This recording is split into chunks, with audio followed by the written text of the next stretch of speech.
Today I am going to be using my TI calculator to perform linear regression, or a linear regression t-test. The data that I'm going to be using is from example 26.7 in the basic practice of statistics.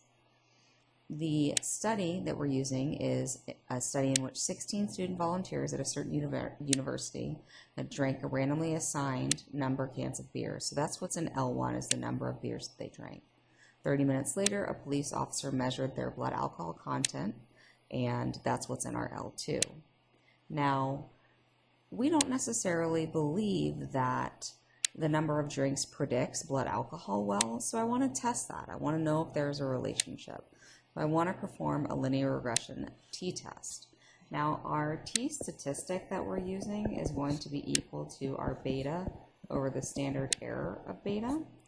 And based on that, with the degrees of freedom n-2, we're going to use a p-value to determine whether this data is statistically significant or not.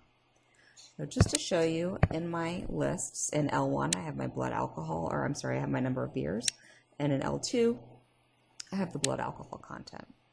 I could perform some calculations with my linear regression. I could do a linear regression with my L1 and L2. I could store my equation, I could calculate that, and I get my A and my B, and R and R squared if your diagnostics are turned on.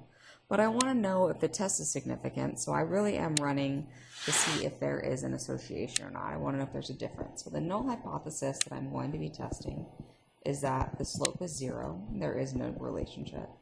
The alternative is that there's going to be not equal to 0, because I want to know if there's a difference or not. So instead of calculating a linear regression, I'm going to go to the tests.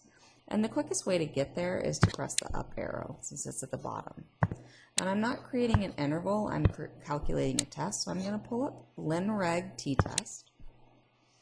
And my beers are in L1, my blood alcohol content is L2, my frequency is 1, and the null hypothesis versus the alternative, my alternative is not equal to. You can store your regression equation if you want to, and then I press calculate.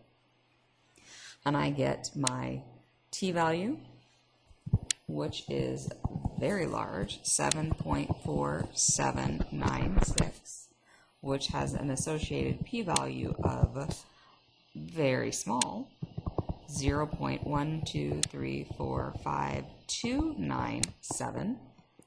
My degrees of freedom are 14 because I had 16 people in my study. I do get the equation for my regression line. I have an intercept of 0.127. I have a slope of 0.1796. I get my standard error, I get the standard deviation of my residuals. And I'm also given my R squared and my R. So my R squared is the percent of variation that can be explained by the linear relationship between beers and blood alcohol. And my R is the strength of the relationship between my beers, the strength of the linear relationship between beers and my blood alcohol. So there I have all of the information I want, and when I am testing the claim against the fact that there is no difference, my p-value is very small, which shows that there is evidence to support the claim that there is a relationship between the number of beers consumed and your blood alcohol level. Thanks for watching.